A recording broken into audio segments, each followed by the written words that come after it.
안녕하십니까? 몸과 마음의 건강을 함께 챙기는 몸맘TV입니다. 오늘은 정말 많은 시니어분들이 평생 달고 사는 고민이죠. 앉았다 일어날 때마다, 아침에 침대에서 몸을 일으킬 때마다 아이고 허리야 하고 먼저 손이 가게 만드는 것. 바로 허리 통증에 대해 차분히 이야기해 보겠습니다. 허리 통증이라고 하면 병원에서 이런 말을 참 많이 듣습니다. 디스크가 조금 튀어나오셨네요. 척추관이 조금 좁아졌습니다. 협착증이 있어요. 이건 근육이 굳어서 오는 통증입니다. 이렇게 말을 들으면 도대체 내 허리는 어디가 어떻게 아픈 건지, 내 통증은 심각한 건지, 쉬면 나아지는 건지, 수술까지 생각해야 하는 건지 감이 잘 안 오실 때가 많습니다. 그래서 오늘은 디스크, 협착증, 근육통이 몸에서 어떤 식으로 나타나는지, 어느 쪽에 더 가까운지를 스스로 조금은 가늠해 볼 수 있도록 일상 언어로 풀어드리려고 합니다. 물론 정확한 진단은 반드시 병원에서 영상검사와 진찰을 통해 받아야 합니다. 하지만 내 몸에서 올라오는 신호를 조금이라도 더 잘 이해하면 언제는 휴식과 운동으로 버텨도 되는지, 언제는 꼭 진료를 받아야 하는지 판단하는 데 분명히 도움이 됩니다. 먼저 허리가 왜 이렇게 자주 아프냐 하는 질문부터 출발해 보겠습니다. 우리 허리는 몸의 상반신 무게를 거의 다 떠안고 있는 기둥입니다. 머리, 팔, 가슴, 배, 장기들까지 모두 합친 무게를 허리뼈와 주변 근육들이 매일 매순간 받쳐주고 있습니다. 허리뼈 사이에는 충격을 줄여주는 말랑말랑한 디스크가 끼워져 있고, 그 뒤쪽에는 신경다발이 지나가는 통로, 즉 척추관이라는 통로가 있습니다. 그리고 바깥쪽에는 허리 근육들이 벨트처럼 둘러싸고 있습니다. 이 세 가지, 디스크, 척추관, 근육 중 어느 부분에 문제가 생기느냐에 따라 통증의 양상이 달라집니다. 많은 분들이 디스크라는 말을 허리병의 이름으로 알고 계시지만 사실 디스크는 구조물의 이름입니다. 뼈와 뼈 사이에서 쿠션 역할을 하는 말랑한 연골 덩어리죠. 이 디스크가 제자리에서 벗어나 뒤쪽으로 툭 튀어나오면서 신경을 눌렀을 때 우리가 흔히 허리 디스크가 왔다, 디스크가 터졌다라고 말합니다. 반면 척추관 협착증은 디스크 하나만의 문제가 아니라 뼈, 인대, 관절들이 나이를 먹으면서 두꺼워지고 자라나서 신경이 지나가는 통로 전체가 좁아지는 상태를 말합니다. 근육통은 말 그대로 허리 주변의 근육과 인대가 과도하게 긴장하거나 미세한 손상을 입어 뻐근하고 쥐어짜는 듯 아픈 상태입니다. 자, 그럼 이제 이 세 가지가 실제로는 어떻게 다르게 느껴지는지 하나씩 살펴보겠습니다. 먼저 디스크에서 오는 통증은 허리만 아픈 걸로 끝나는 경우가 많지 않습니다. 허리 가운데가 아픈 것뿐 아니라 엉덩이, 허벅지 뒤쪽, 종아리, 발까지 전기가 내려가듯이, 타고 내려가듯이 아픈 경우가 많습니다. 허리를 앞으로 숙이거나 양말을 신으려고 구부리거나 무거운 것을 들다가 갑자기 뚝 하는 느낌과 함께 한쪽 다리에 찌릿하면서 쭉 뻗치는 듯한 통증이 내려가는 경험. 앉아있다가 일어날 때보다 앉은 자세를 오래 유지했을 때 더 아프고, 기침을 하거나 재채기를 할 때 허리와 다리에 동시에 통증이 번지는 느낌.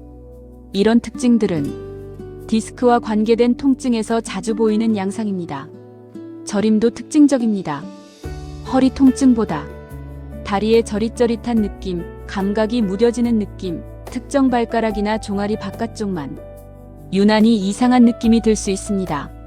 누워서 다리를 들어 올려 보았을 때 아픈 쪽 다리가 45도, 60도 정도 올라가기도 전에 허리와 엉덩이, 허벅지 뒤가 당기고 저린 느낌이 확 올라온다면 디스크로 인한 신경 압박을 의심해 볼 수 있습니다.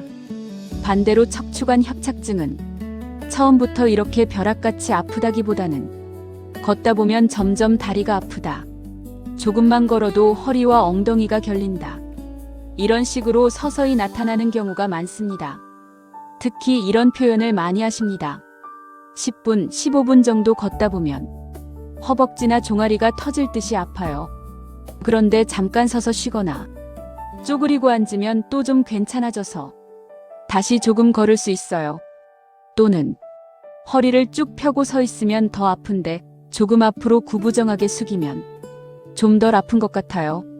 마트에서 카트를 기대어 밀고 걸을 때는 평소보다 훨씬 편하게 오래 걸을 수 있어요. 이렇게 걷다 쉬다를 반복하면서 조금만 걸어도 다리 쪽으로 쥐어짜는 듯한 통증, 저림, 무거움을 느끼는 양상이 척추관 협착증의 대표적인 모습입니다. 왜 이런 차이가 생길까요? 디스크는 튀어나온 부분이 특정 신경 뿌리를 딱 눌러버리는 형태라 대개 한쪽 다리, 예를 들어 오른쪽만 왼쪽만 심하게 아픈 경우가 많습니다. 반면 척추관 협착증은 신경이 지나가는 통로 전체가 조금씩 좁아진 상태라 서 있거나 걸을수록 신경이 몰리는 아래쪽, 양쪽 다리 전체가 조금씩 동시에 괴로워지는 경우가 많습니다.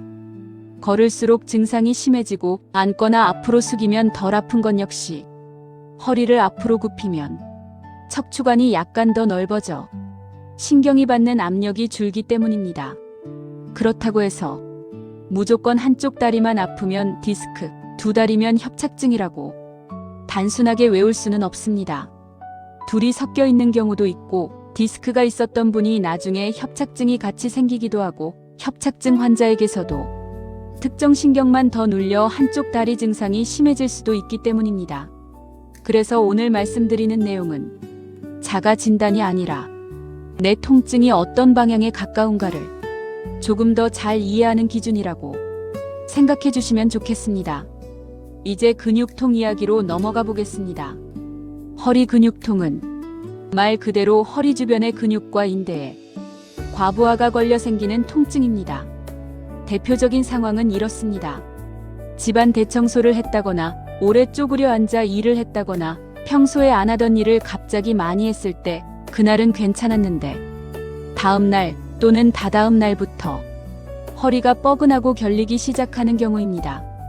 이 통증은 주로 허리 한가운데 혹은 한쪽 허리 바깥 근육 쪽에 국한됩니다. 엉덩이 아래로 전기가 내려가거나 발까지 저릿하게 뻗어나가는 경우는 상대적으로 적습니다. 몸을 앞으로 숙일 때, 뒤로 젖힐 때, 옆으로 돌릴 때, 특정 방향에서 더 아프고 손으로 눌러보면 딱 여기하고 콕 집히는 지점이 있는 경우가 많습니다. 또 잠을 자고 일어나거나 따뜻한 찜질을 하고 나면 조금씩 풀리는 느낌이 들고 며칠 쉬거나 가볍게 스트레칭을 해주면 점점 나아지는 경향을 보입니다. 그래서 정리하자면 디스크는 허리 한쪽 다리로 전기가 내려가는 듯한 통증과 저림, 협착증은 걸을수록 양쪽 다리 쪽으로 뻐근함과 무거움이 몰려오다가 쉬면 조금 괜찮아지는 양상, 근육통은 허리 주변에 국한된 뻐근함, 눌렀을 때 아픈 지점이 명확하고 시간이 지나면서 서서히 풀리는 통증, 이렇게 이해하실 수 있습니다. 그렇다면 어떤 경우에는 조금 더 지켜봐도 되는 통증이고 어떤 경우에는 지체 없이 진료를 받아야 하는 통증일까요? 먼저 다음에 해당하는 경우에는 응급에 가깝다고 보셔야 합니다. 갑자기 다리 힘이 뚝 빠져버린 경우, 예를 들어 평소에는 잘 걷던 분이 어느 날 갑자기 한쪽 발목에 힘이 들어가지 않아 발을 끌게 된다든지 계단을 오를 때 한쪽 다리가 말을 안 듣는 느낌이 든다면 이것은 단순한 통증을 넘어 신경 자체의 기능이 떨어지고 있다는 신호일 수 있습니다. 또한 소변을 참기 어려워지거나 소변이 잘 나오지 않고 줄줄 새는 느낌이 들거나 회음부, 즉 엉덩이와 허벅지 안쪽이 만나는 부위의 감각이 남의 살처럼 무뎌지는 느낌이 든다면 이는 아주 중요한 경고입니다. 이런 경우에는 디스크나 협착증이 신경 다발이 모여있는 부분을 심하게 누르고 있을 가능성이 있기 때문에 지체 없이 응급실이나 병원을 찾아야 합니다. 다음으로 좀 더 서둘러 진료를 필요로 하는 경우는 이렇습니다.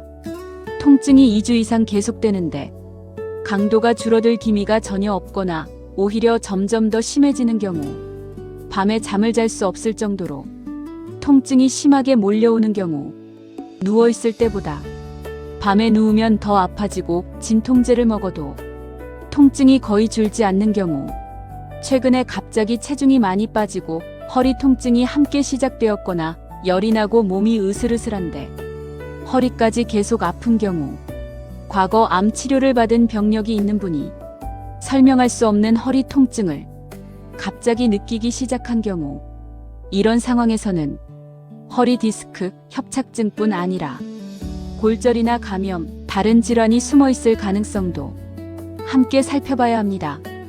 반대로 무리한 일을 하고 난 뒤 이틀, 3일 정도 허리가 뻐근하고 결리다가 따뜻한 찜질과 가벼운 스트레칭, 적당한 휴식을 통해 조금씩 나아지는 통증이라면 대부분 근육과 인대 쪽에 부담이 간 경우가 많습니다. 그렇다고 해서 근육통이니까 아무렇게나 써도 된다는 뜻은 아닙니다. 같은 자세로 오래 앉아 있는 습관, 허리를 비트는 행동, 급하게 몸을 사용하다 보면 근육통이 디스크나 관절 문제를 불러오는 씨앗이 될 수 있기 때문입니다. 이제 어떻게 구분할까를 넘어 그럼 나는 지금 무엇을 해야 할까로 이야기를 옮겨보겠습니다. 허리 통증을 다룰 때 우리가 꼭 기억해야 할 한 가지는 허리는 구조만의 문제가 아니라 사용법의 문제이기도 하다는 점입니다. 디스크든 협착증이든 근육통이든 평소에 허리를 어떻게 쓰느냐에 따라 증상의 속도와 강도가 달라질 수 있습니다. 먼저 앉는 자세부터 점검해 보겠습니다.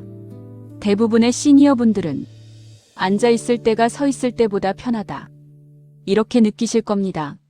하지만 의자에 구부정하게 앉아 허리를 둥글게 말고 등받이에만 기대는 자세는 디스크에는 오히려 더 큰 부담을 줍니다. 골반을 살짝 세우고 허리를 너무 과하게 젖히지 않는 선에서 곧게 세운 뒤 등받이에 살짝 기대는 정도가 좋습니다. 소파처럼 푹 꺼지는 자리는 잠깐 쉬는 정도는 괜찮지만 오랜 시간 앉아 있기에는 허리에게 좋은 환경이 아닙니다. 두 번째는 허리를 숙이는 방향입니다.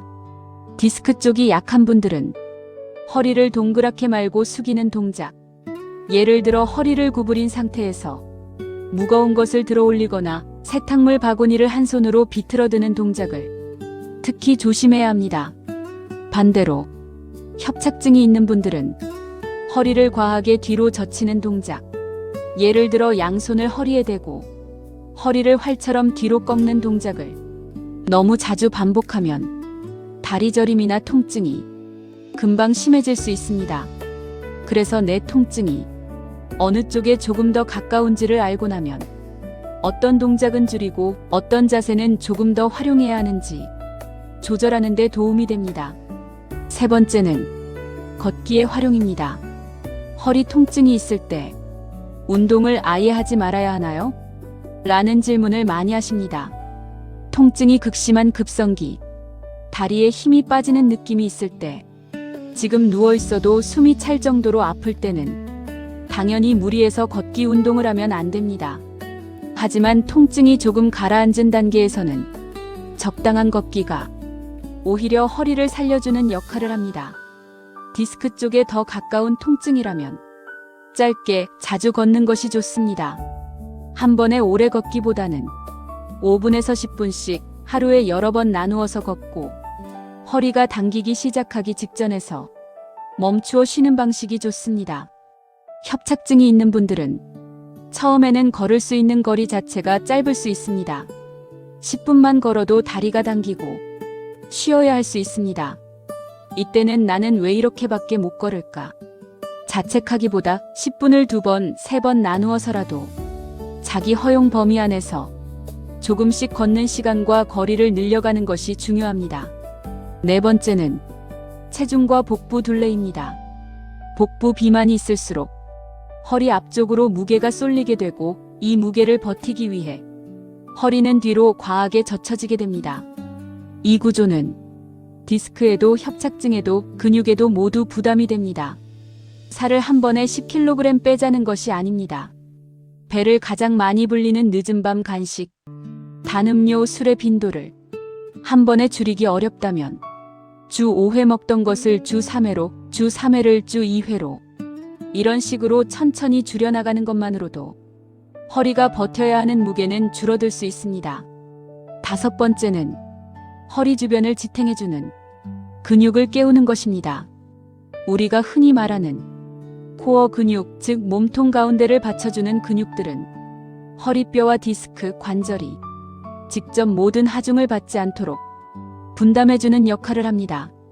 쉽게 할 수 있는 동작부터 말씀드리면 평평한 바닥에 누워 무릎을 세우고 배꼽 아래를 살짝 집어넣는 느낌으로 아랫배에 힘을 주어 5초 버티고 5초 쉬는 동작을 반복해보는 방법이 있습니다. 또는 옆으로 누워 무릎을 약간 구부린 상태에서 위에 있는 다리를 천천히 들었다가 내리는 동작. 의자에 앉은 상태에서 허리를 곧게 세우고 양손을 허벅지 위에 올린 채 배꼽 주변에 살짝 힘을 주고 자세를 유지해보는 연습도 코어를 깨우는 데 도움이 됩니다. 허리 운동에도 도움이 되는 동작과 오히려 위험한 동작이 있습니다. 통증이 있는 상태에서 발을 꽉 붙이고 윗몸 일으키기, 바닥에 엎드려 허리만 과하게 젖히기 같은 동작은 디스크나 관절에 오히려 더 큰 자극을 줄 수 있습니다. 그래서 유튜브에서 본 허리 운동을 무조건 따라하기보다 지금 내 허리 상태에 맞는 운동인지 통증이 심해지지는 않는지 항상 몸의 반응을 보면서 하셔야 합니다. 마지막으로 마음가짐에 대해 한 가지 말씀을 드리고 싶습니다. 허리가 아프면 사람은 자동으로 움츠러듭니다. 몸이 움츠러들면 호흡도 짧아지고 시선도 바닥 쪽을 향하고 생각도 점점 부정적인 쪽으로 흐르기 쉽습니다. 이제 내 허리는 끝났구나. 예전처럼 걷는 건 힘들겠지. 수술밖에 답이 없는 건가. 이렇게 마음이 먼저 포기 쪽으로 기울기 시작하면 허리병은 더 무겁게 느껴집니다. 물론 무조건 희망적인 말만 할 수는 없습니다. 나이와 손상 정도에 따라 완전히 예전 상태로 돌아가는 것이 어려운 분들도 분명 계십니다. 하지만 허리 통증의 세계에서는 완치라는 단어보다 관리라는 단어가 훨씬 중요합니다. 통증이 하나도 없는 상태를 목표로 잡기보다 통증이 심한 날을 줄이고 걷기와 앉기가 가능한 시간을 늘리고 수면과 일상을 유지할 수 있는 범위를 넓히는 것이 현실적이고도 중요한 목표입니다. 디스크든 협착증이든 근육통이든 생활 습관과 자세, 작은 운동들이 생각보다 큰 영향을 미칩니다. 오늘 이 영상을 들으신 뒤에는 내 허리가 보내는 신호를 조금 더 세심하게 살펴보시고 나는 디스크일까 협착증일까 진단 이름만 궁금해하는 것을 넘어서 내 통증은 언제 심해지고 언제 덜한지 걷기, 앉기, 숙이기 중에 무엇이 특히 힘든지 어떤 자세에서 통증이 완화되는지 이 3가지만이라도 한번 적어보셨으면 합니다. 그 기록이 의사 선생님과 상담할 때 정확한 진단을 돕는 가장 좋은 자료가 되고 또 여러분 스스로에게도 허리를 어떻게 아껴야 할지 알려주는 지도 역할을 해줄 것입니다. 몸맘TV는 여러분의 허리가 조금이라도 덜 아프고 조금이라도 더 자유롭게 움직일 수 있도록 앞으로도 허리, 무릎, 관절에 대한 이야기를 차분하게 또 꾸준히 전해드리겠습니다. 오늘도 끝까지 함께 해주셔서 감사합니다. 허리를 펴고 한번 깊게 숨 들이마셔 보시고 오늘 하루는 조금 더 편안한 허리로 보내시기를 바라겠습니다.